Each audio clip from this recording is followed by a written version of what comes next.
Moi! Ajattelin yllättää teidät tämmöisellä videopostauksella. Mä oon Jiron kanssa tulossa neuvolasta, missä Jirolle annettiin noin rokot. Täytyy katsoa ympärille, että nää kun mä höpötän täällä itsekseni. Annettiin 3 kuukautisrokotteet. Ne 2 reiteä.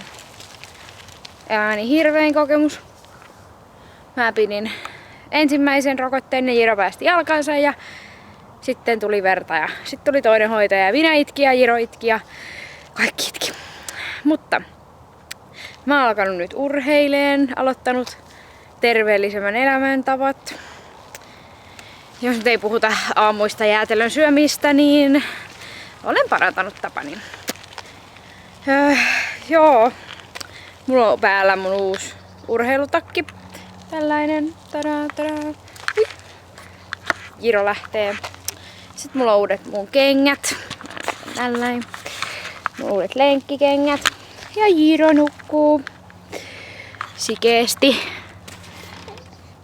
Tai no, sikeesti ja sikeesti, kun siellä mumisee, kohta herää. Mutta kommentoikaa tuohon alle, jos te haluatte, että mä enemmän teen näitä videopostauksia.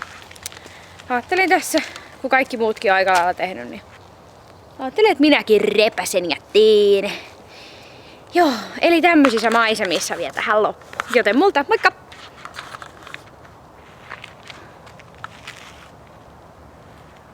Ja tuonne matka. Moi moi!